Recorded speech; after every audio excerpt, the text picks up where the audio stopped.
Hello, नमस्कार. मी निर्मला. तुमचं सर्वांचं निर्मला फॅशन मराठी चॅनलमध्ये खूप खूप मनापासून स्वागत करते आहे. तर आजचा व्हिडिओ जो आहे तो म्हणजे आपला कॉस्मेटिकमध्ये आपलं 7 दिवसामध्ये किती इन्कम झाली, कितीचं मी जे आहे ना सुरुवातीला कोणता पण आपण जर व्यवसाय केला तर आपल्याला तो सुरुवातीला थोडंसं हेच जातं. तर ते कशा पद्धतीने हे झालेलं आहे, म्हणजे माझं 6-7 दिवसामध्ये माझं किती इन्कम झालं मी ते शेअर करणार आहे. मला किती रोजचं किती कस्टमर येतात काय ते मी तुमच्याबरोबर शेअर करणार आहे. तर व्हिडिओ कंटिन्यू शेवटपर्यंत बघा मी चैनीचा ब्लाऊज आहे स्टिच केलेला. तर बघा इथं सगळ्यात तर पहिलं मी इथं जे मला बायांनी काय काय आणायला लावलं मी ते सुद्धा सामान इथं लिहून ठेवलं, कारण की सुरुवातीला आपल्याला माहीत नसतं की कस्टमरला काय लागतं काय नाही. ते मी इथं सगळं लिहून ठेवलं आहे. जे इथं लिहिलं आहे जे जे कस्टमरनी सांगितलं की ताई हे आणा म्हणून आम्ही घेऊ, तर मग आपण ते सामान जे आहे ना नेक्स्ट टायमाला थोडंसं आणणार आहे आणि ते सुद्धा मी नक्कीच शेअर करणार आहे तुमच्याबरोबर.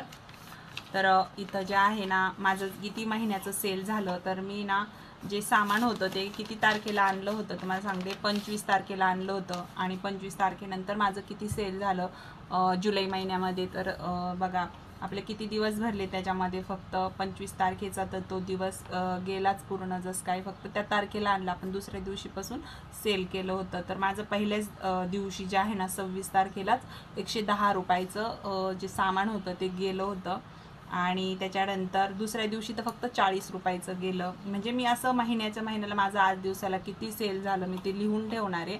जसं हळूहळू आपल्याला वाढल तसं मी तुमच्याबरोबर नक्कीच शेअर करीन. आणि त्याच्यानंतर तिसऱ्या दिवशी 28 तारखेला तर 1 रुपयाचं पण सेल झालं नाही. त्याच्यानंतर माझं 29 तारखेला चांगलं सेल झालं, म्हणजे जसं 225 रुपये प्लस 30 रुपये म्हणजे एकूण 250 रुपयाचं माझं चांगलं सेल झालं 29 तारखेला. म्हणजे चांगलं घेतलं गेलं वस्तू. त्याच्यानंतर 31 तारखेला सुद्धा म्हणजेच आता कालच्या दिवशी जवळजवळ 125 प्लस 60 म्हणजेच 80-85 185 रुपयाचं सेल झालं. तर माझं त्याचबरोबर मी काही साड्या वगैरे पण ठेवते, पर्कल पण ठेवते, तर मग ते पण सेल झालं. म्हणजे असं माझं अजून एकूण 1090 रुपयाचं सेल झालं पूर्ण एक हप्त्यामध्ये. आणि ते माझ्यासाठी सुरुवातीला एकूण फक्त 7च दिवस होते माझ्याकडं. जसं मी 25 तारखेला सामान आणलं तर 26, 27, 28 म्हणजे 1, 2, 3, 4, 5 फक्त 6 दिवसामध्ये माझं 1090 रुपयाचं सेलिंग झालं. जे मी काय कॉस्मेटिक सामान आणलं होतं ते प्लस त्याच्यामध्ये काही साड्या पण गेलेल्या आहेत. 2 साड्या होत्या त्या पण गेल्या, एक पर्कल गेला. म्हणजे असं थोडं आणून ठेवलेलं, मग कोणतं पण कधी पण जातं असं मी ते सेल करून व्यवस्थित लिहून ठेवलं. आणि माझं 1090 रुपयाचं काम झालं, म्हणजे 1100 रुपये धरू आपण. तर सगळं 6 दिवसामध्ये 1100 रुपयाचं सेलिंग झालं आणि ते माझ्यासाठी खूप चांगलं झालं. त्याच्यानंतर आता हा 1 तारखेचा दिवस आहे, ज्यामध्ये आपलं पहिल्या दिवशीचं सेल म्हणजे आज 1 तारीख आहे, तर आजचं सेलिंग जे आहे ना ते माझं चांगलं झालं. पहिल्याच दिवशी आज 125 रुपयाचं झालेलं आहे ह्या महिन्यामध्ये. आता जसं नेक्स्टला मी जे काही सामान आणणार अजून काय नवीन ते पण मी तुमच्याबरोबर शेअर करीन. सगळ्यात जास्त काय सामान जातं ते पण शेअर करीन, बरोबर. आज तर जी गळ्यातल्या पोथी वगैरे आहेत त्या आजींना जायचं होतं कुठेतरी देवाला, तर त्या म्हटल्या की सोन्याची पोत घालण्यापेक्षा आपण अशी पोत घातलेली बरी. त्यामुळे त्यांनी पण आपल्याला एक पोत घेतली आणि त्याच्यानंतर टिकल्या लेस वगैरे असं गेलेलं आहे थोडं. तर मग अशा पद्धतीने माझं आजचं सेलिंग जे आहे 6-7 दिवसामध्ये किती झालं मी तुमच्याबरोबर शेअर केलं. तुम्हाला पण जर असं कटलरी माल आणायचा असेल तर तुम्ही सुद्धा आणू शकता.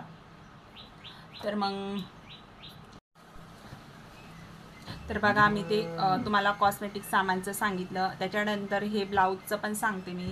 बघा हे जे ब्लाऊज होते हे साधा पीस होता, तरी पण त्या कस्टमरांनी याला अस्तर टाकलेला आहे आणि दिसायला तर इतकं सुंदर दिसतंय हे ब्लाऊज, काय सांगू. आता मी तर म्हणते वर्षभर हे ब्लाऊज फाटणार सुद्धा नाही, इतके हे झालेले आहेत. खूप सुंदर तयार झाले हे ब्लाऊज आणि याला फिनिशिंग वगैरे पण खूप मस्त आली. आणि याचा कपडा तर इतका आणखीन भरल्यासारखा वाटतो अस्तर टाकल्यानंतर. हे बघा अस्तर टाकलेला एकदम साधा ब्लाऊज आहे. साधे पीस होते हे, म्हणजे याला अस्तर न टाकता पण शिवू शकत होत्या, तरी पण त्यांनी याला अस्तर टाकलं. आणि हे ब्लाऊज दिसायला पण खूप सुंदर दिसतंय आणि टिकायला तर वर्षाच्या पुढं सुद्धा हे ब्लाऊज टिकू शकतात, इतकं छान याचं ब्लाऊज झालेलं आहे. त्याच्यामध्येच त्यांनी अजून एक ब्लाऊज स्टिच केलं, याला पण अस्तर टाकलं. तर हे ब्लाऊज जे होतं हे कॉलर ब्लाऊज होतं, हे बघा कॉलर ब्लाऊज होतं आणि याला पण त्यांनी अस्तर टाकलेलं आहे.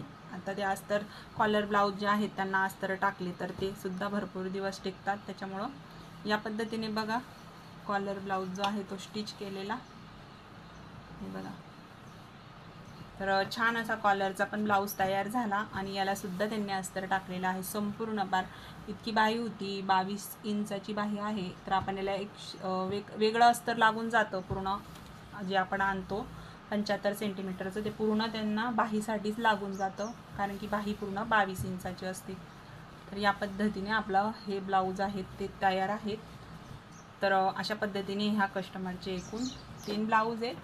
तर त्याच्यातले 2 झालेले होते आणि हा जो आहे हा पण कॉलर ब्लाऊज आहे, याच्यामधलाच आहे, फक्त कलर बदललेला आहे आणि याला पण अस्तर वगैरे टाकायचं आहे. बघा तुम्ही साधा ब्लाऊज आहे, याला अस्तरची गरज नाही आहे, पण तरी पण त्यांनी अस्तर टाकलेला आहे. अस्तर टाकलं तर हा ब्लाऊज त्यांना फाटणारच नाही लवकर, इतका रफ आहे आणि मस्त पण आहे.